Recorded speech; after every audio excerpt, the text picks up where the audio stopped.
পোৱা নোপোৱা হিচাপেৰে 2023 বৰ্ষই মেলানি মাগিবলৈ মাজত মাত্ৰ আৰু কেইটামান দিন, কিন্তু এই মুহূৰ্তত আমি এক ইতিবাচক খবৰ লৈ আহিছোঁ।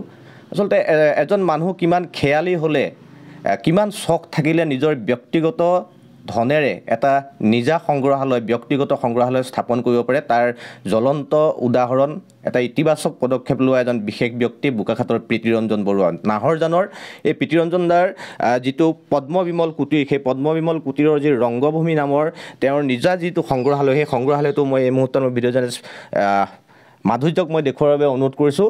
কি নাই আচলতে এই যিটো সংগ্ৰহালয়, সেই সংগ্ৰহালয়টোত আচলতে কি নাই?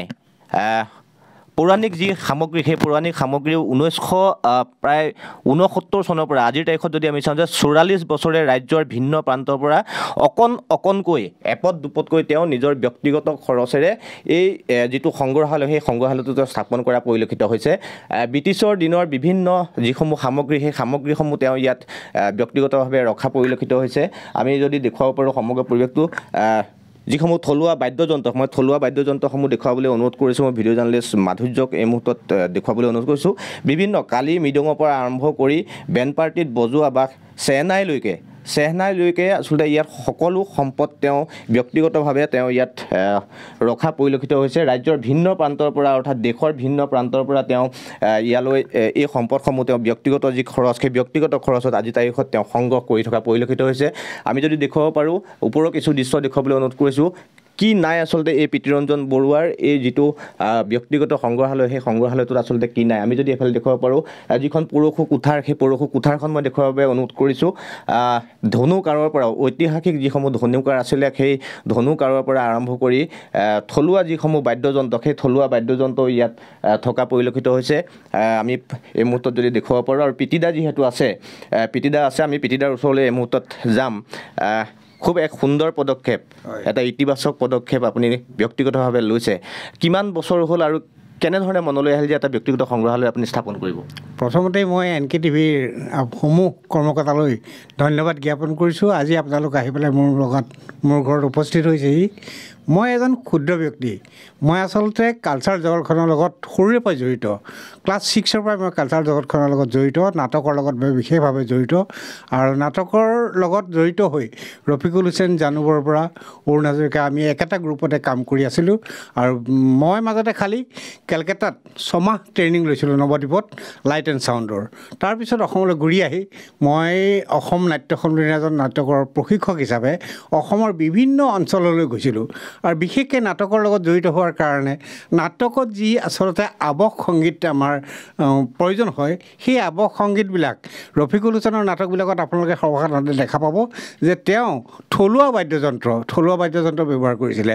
আৰু তেতিয়া মই অসমৰ বিভিন্ন জেগাত গৈ পেলাই দেখিছিলোঁ যে আমাৰ থলুৱা যিবিলাক বাদ্যযন্ত্ৰ আছে, সেই বাদ্যযন্ত্ৰবিলাক কালক্ৰমত হেৰাই যাবলৈ, লুপ্ত বাদ্যযন্ত্ৰ নহয়, আপোনাৰ ইয়াত দেখিছোঁ যে থলুৱা প্ৰায়সমূহ সম্পদ।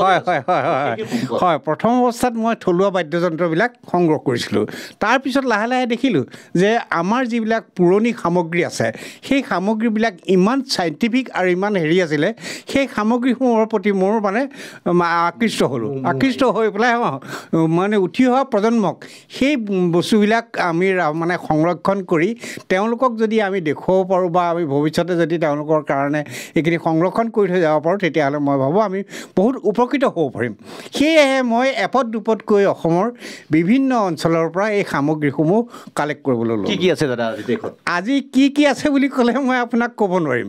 মোৰ অজস্ৰ বস্তু আছে মানে কি ৰজাদিনীয়া বস্তুৰ পৰা আপুনি দেখিছে, এইটো ৰূপৰ ঘূৰি, এইখন গদাধৰ সিংহৰ দিনৰ পিহনা, এইটো আপোনাৰ ইলেক্ট্ৰিক কেটলি DC কাৰেণ্টৰ, এইখন ফেন, আপুনি যিখন ফেন দেখিছে, এইখন কাৰেণ্টৰো নহয়, বেটেৰীৰো নহয়, ই কেৱল কেৰাচিন তেলৰ চাকি হিটত চলে। আপোনাৰ নোহোৱাৰ আগতে এইখিনি হৈছিলে। তাৰোপৰি এইবিলাক চাওক, আপোনাৰ ব্ৰিটিছৰ দিনৰ আপোনাৰ পুলিচৰ টুপি, আৰু এইটো ৰেলৱে লাইট আছে। তাৰপিছত আৰু পোষ্টেলৰ, আমাৰ পোষ্ট অফিচত যিবিলাক আপুনি চিঠি আমি কৰিছিলোঁ, সেই পোষ্টেল বক্সৰ পৰা আদি কৰি। তাৰপিছত আহি গ'ল আপোনাৰ চাকি লেম্প।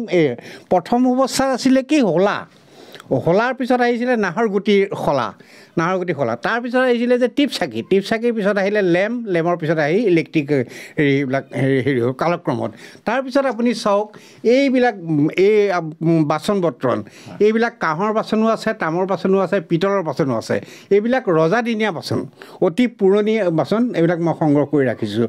এইটো যে আপুনি এই কলহটো যে দেখিছে আপুনি, এইটো আগতে কি ধাতুৰে বনোৱা মই নাজানো, এইটো কিন্তু আপোনাৰ সাঁফৰটো মোৰ হেৰাই গ'ল। এইটোত যদি আপুনি পানী ৰাখে, গৰম পানী ৰাখিলে গৰম হৈ থাকিব আৰু ঠাণ্ডা পানী ৰাখিলে শীতল হৈ থাকে। এইটো এটা অদ্ভুত মানে আপোনাৰ হেৰি আগৰ দিনৰ হেৰি। আৰু ঠিক তেনেদৰে এই অলংকাৰবিলাকৰ কথা চাওক, এই অলংকাৰবিলাক অতি পুৰণি। এতিয়া ৰূপ আৰু সোণৰ অলংকাৰ ইয়াত আছে। অতি পুৰণি কালত আচলতে প্ৰথম অৱস্থাত আমাৰ কাঠৰ অলংকাৰ চলিছিলে। এইটো মাদলি আপুনি দেখিছে, এইটো কাঠৰ মাদলি, একদম অৰিজিন মাদলি। তাৰপিছত আহিছিলে এইবিলাক মণিমুকুতাবিলাক, তাৰপিছত আহিলে এইবিলাক ৰূপৰ আৰু গিল্টি আৰু সোণৰ অলংকাৰ, এইবিলাক অতি পুৰণি কালৰ অলংকাৰ। এইটো আপোনাৰ কাছৰ চলং। আৰু এইটো যে দেখিছে আপুনি মাছৰুম, এইটো এটা সুন্দৰ মাছৰুম, এইটো আমাৰ অসমৰ হাবিতে হয়। তাতো কয় আপোনাক এটা মই আচৰিত কথা মই ক'ব বিচাৰিছোঁ, আপুনি এটা দেখিব সেইটো পিছফালে এটা আছে মাছৰুম। এইটো ইমানেই প্ৰকাণ্ড মাছৰুম, আপুনি হয়তো এইটো ক'তো আপুনি দেখিবলৈ নাপায়। খুব কাৰ্চিত এইটো কেতিয়াবা হয়, সেইটো মই সংগ্ৰহ কৰি ৰাখিছোঁ। ইয়াৰ এফাল কিন্তু দিল্লী লৈ গ'ল। দিল্লীৰ দুজন ব্যক্তি আহিছিলে, তেওঁলোকে এফাল জোৰ জবস্তি মোৰ পৰা লৈ গৈছে। প্ৰত্নতাত্ত্বিক বিভাগেই হওক বা বিয়াগম যিসমূহ বিভাগ আছে, বিভাগসমূহ আপোনাৰ ওচৰলৈ আজিলৈকে আহিছে নে? নাই, আজিলৈকে তেনেধৰণৰ কোনো ব্যক্তি বা হেৰি আহিছে। আপোনাৰ আজি কিছুদিন আগতে MLA মহোদয় আহিছিলে ইয়ালৈ। MLA মহোদয় আহি পেলাই চাই পেলাই তেওঁতো অভিভূত হৈ গ'ল। অভিভূত হোৱাৰ পিছত তেওঁ মোক সুধিছিলে যে তুমি কি বিচাৰা? মই তেতিয়া কৈছিলোঁ যে চাওক অতুলা, মই ব্যক্তিগতভাৱে মই আপোনাক একো নিবিচাৰোঁ। মই বোকাখাট অঞ্চলত আজি ইমান দিনৰ পৰা কালচাৰেল ছাইটৰ লগত কাম কৰি আছোঁ আৰু ছ'চিয়েল ছাইটৰ লগত মই কাম কৰি আছোঁ। কিন্তু মই ইয়াত এটা বিশেষ মানে অনুভৱ কৰোঁ, আমাৰ বোকাখাটত ইমান এখন মিডল প্লেচ অসমৰ, কাজিৰঙা য'ত আছে তাত এটা ডিষ্ট্ৰিক্ট লাইব্ৰেৰী নাই। অতিকে মানে দুখৰ কথা।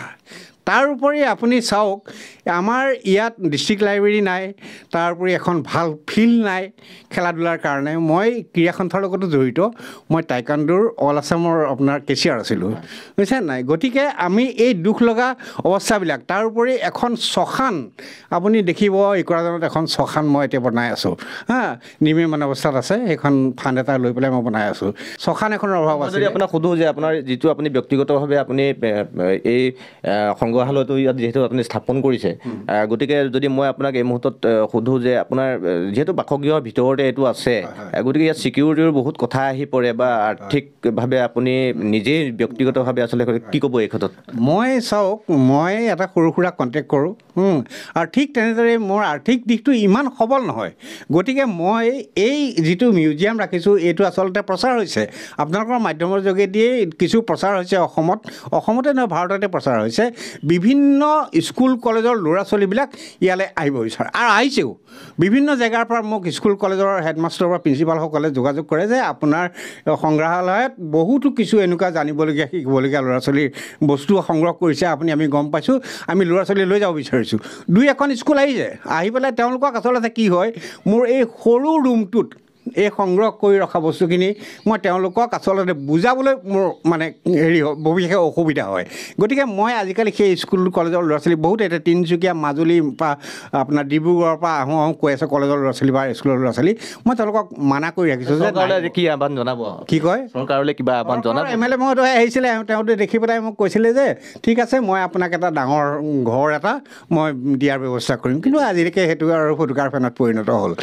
গতিকে মই সেইটো আশাও নকৰোঁ। মই এতিয়া মোৰ ল'ৰাটোৱে NRLত চাকৰি এটা পাইছে, হয়তো মই যদি পাৰোঁ মই ডাঙৰ এটা ৰুম কৰি পেলাই এই সংগ্ৰহালয়টো ডাঙৰ কৰিবলৈ মই চেষ্টা কৰি আছোঁ নিজস্ব প্ৰচেষ্টাৰে। মই আপোনাক আচৰিত কিছুমান বস্তু দেখুৱাব বিচাৰিছোঁ। এটা বাদ্যযন্ত্ৰ আপোনাক মই দেখুৱাম। হয়, নিশ্চয়কৈ। আমি এই মুহূৰ্তত আমি পুনৰবাৰ দেখুৱাইছোঁ, তেওঁ কিছু বাদ্যযন্ত্ৰ ইয়াত ৰাখিছে। এটা পেঁপা নহয় জানো? হয়, আমাৰ অসমীয়া এইটো প্ৰাণ বুলি কয়, পেঁপা, ঢোল পেঁপা হেৰি। আজি এই পেঁপাটো আপোনাৰ ইয়াকৰ পেঁপা, এইটো আপুনি ক'তো নাপায়। এইটো মই অৰুণাচলৰ এখন ভিতৰুৱা অঞ্চলৰ পৰা সংগ্ৰহ কৰিছিলোঁ। এই পেঁপাটো চব এতিয়াও এক্টিভ হৈ আছে।